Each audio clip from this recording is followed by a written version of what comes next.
Good morning. This is August 29th of 2023, and I just wanted to do a little still video about this machine that I came across yesterday. I went to take a serious look at it.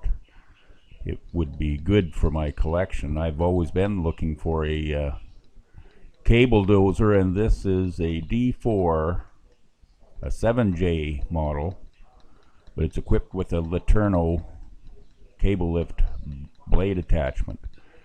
One of the more interesting things on this machine is the serial tag is stamped 7J 8048, I believe, with US 7 stamped in it, which would denote it as a military machine from the 7th Army of the US. So it's a military version of the Caterpillar D4, and it is visible with several places of green paint underneath the yellow, because it's been repainted yellow over the years. But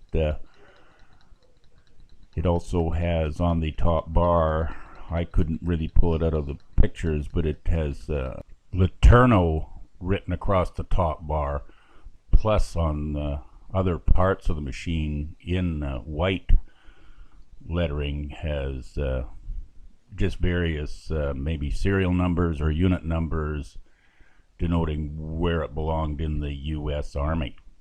This is a view of the where the framework comes from, either the back end of the tractor and the front end of the tractor, and is come together on the pivot point in the middle part of the track frame.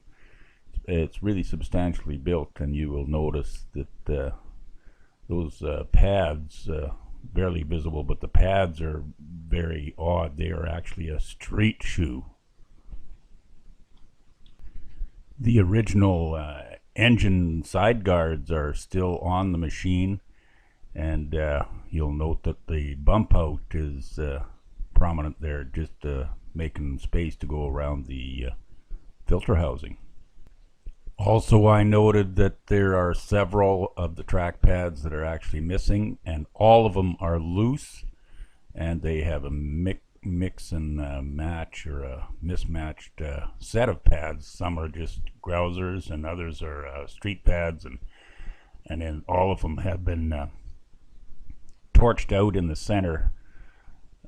Usually they're just a torch out in the center of the pad, but these are torched out right to the outer or the opposite edge of the pad, so only the grouser part supplies the strength. So every one of these pads are a wreck, and they are all loose. All the bolts are loose on the track. Both sprockets are very meaty. They are totally not sharp at the tops of the sprocket, and they have lots of depth in the root. And you'll note that above the sprocket there, the rails are looking pretty fat and new. The top idlers are in really good shape, except for where the tracks roll over the rollers. It looks like they've been worn down quite a bit, but the flanges are in good shape. So I don't know if they had actually switched out track rails or not, but they look like there's a difference of wear rate on between the track rails and the rollers. A view from the back of the machine, and we're looking at the I call it a cable troll unit. I don't know if Letourneau actually called it a cable troll. There is a serial tag above the control unit, of which I couldn't really pick out any things except vaguely the word Letourneau in it. It's got a model number, etc., on there, but it looks in good shape other than the cable. And underneath that is the drawbar extension that just pins into the original drawbar and extends out beyond the cable troll. It's showing a lot of wear, but the original Cat drawbar I couldn't see. Well, I didn't take a picture with the camera, but it is in brand new condition. That drawbar hasn't swung at all because it's had the cable troll unit on it all the time. And so the drawbar is in really good shape, not hogged out on the holes, and the wear plate is still intact, not worn out, and the swing part of the drawbar is in really sharp condition yet, brand new condition.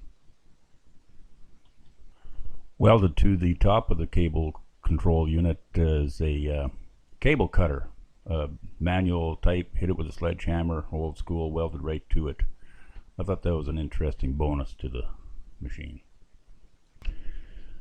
I don't know why, and neither does the current owner of this machine, but the top bar that the cable passes through from back to front to run the cable lift assembly, the bar has been actually cut, and that's the only thing that holds the front part of the framework up in position. But they cut it. You can see it looks like cut with an angle grinder or a zip cutter, and the whole thing was allowed to drop on top of the radiator. It took out the pre-cleaner, broke the air cleaner off the manifold, broke the manifold to the diesel, and I don't know if it actually smashed the radiator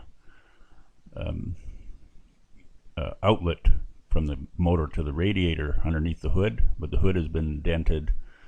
So a little bit of damage done there. It really, I have no idea how things like that happen or why they happen, but that needs to be welded back together, and I can't see why anybody would want to cut it, but apparently it was, so that's the way it is.